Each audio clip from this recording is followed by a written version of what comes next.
We start today in Albany, New York, where Trace is on the line. Trace, you're on the Ken Coleman Show. Hey, Ken, how's it going? Thanks for taking my call. Well, Trace, I'm living the dream. What's going on?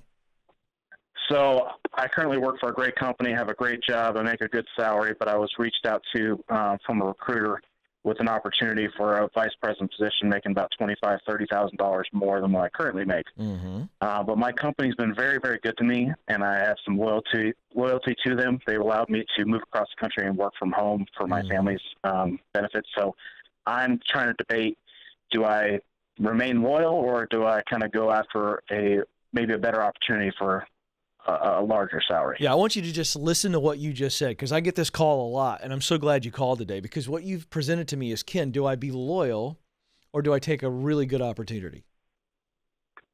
Like, why? And I mean, that's what you just said. And to you, that's a really clear choice, and I don't see it that way.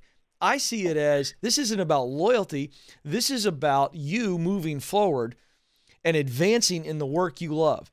So to me, it has nothing to do with loyalty to this current company. It has everything to do with, does this new offer just pay more, or is it an opportunity to step up the ladder in my sweet spot?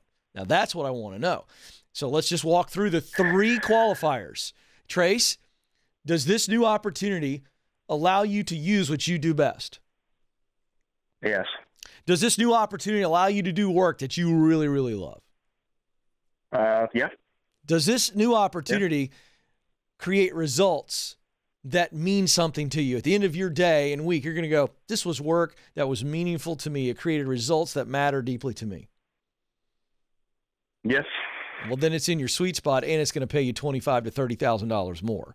So as far as I'm concerned, it's in your sweet spot. It becomes a really awesome option for you. Again, not to just make more money, but to stay in your sweet spot, advance, and make more money. And I would assume that this is also going to get you out of your comfort zone and stretch you a little bit professionally, right? It may. And my concern a little bit, too, is the culture. My current company has an awesome culture. This company, I do business with them currently, and it's a larger firm where the culture would be lesser than what I currently deal with. So okay, do you know that? Do you know how much does that cost? Well, I think the culture matters big time, and I'm so glad you brought it up. You've been listening to the show, haven't you, Trace? Sure, absolutely. I love it. How confident are you that you have a good read on the culture? Pretty confident, just from the folks that I deal with that company or who have left that company recently. All right, so tell me, what's your number one concern? Let's name this. Let's not speak in generalities. I want you to hear yourself voice your number one concern. All these things are adding up right now, but we've got a let's call it a yellow flag that might be red. Yep. What is the thing you're concerned about? If you take yourself there, you move there, you take this job, and if the culture is what you're concerned about, what's that going to do to you? What are you concerned about? Say it. My number one concern would be leaving to go to a company that potentially has turnover or has layoffs down the road. My company has never laid anybody off. If this company has a downtrodden year or two, they may lay people off, and I can't deal with that as a remote colleague. Okay, is that a culture thing? Because that's a business thing. I mean, if companies have downturns, at some point you got to lay people off. That doesn't make you a bad culture. It means you may be a company that needs to be stronger in its business strategy and maybe rainy day kind of preparation. But sometimes, downturns happen in the economy. I may have more of a question about the healthiness of the business and the business model. I don't know if that's a culture thing. Do you understand what I'm saying? Okay.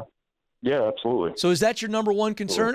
When I hear culture, I'm talking about culture means shared behaviors. So what are the shared behaviors of the organization? That's culture. These are the habits that are shared. Leadership, team, is the way we treat people, is the way we work, is the way we treat our customers. Do you have concerns about those things? I guess not until I actually would talk to them in an interview. All right, so here's the deal. That's something I would obviously question them about. Great. So here's the deal. I'm not going to tell you that this is a green light then, because that's why you called me. And I think you're thinking the right way. I think your homework assignment is, don't just rely on the interview process to glean whether or not this is a healthy culture, you need to go online, these companies like Glassdoor, you need to see what customers are saying about them, maybe talk to some of the customers. You already work with them. There are ways for you to go get information. And don't rely on just a person who got fired or laid off, because that person might be healthy, but they don't have a good taste in their mouth. We're looking for objective, real feedback on culture. And then, Trace, if it's a yes after that, then take it.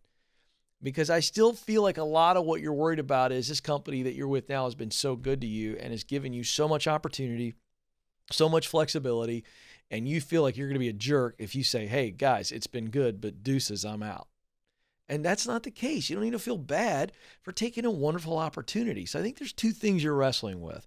The loyalty issue, you don't need to apologize to anybody for taking a great opportunity. You just don't. But this other thing, you know what to do and figure it out. And if you've got a gut check that's going, there's just something that doesn't feel right about this, then I'm fine with that. Don't do it. Because the last thing you want to do is step into a role and 6-8 weeks later go, boy, this was a bad move. Take your time on these moves, folks. Take your time. Culture matters.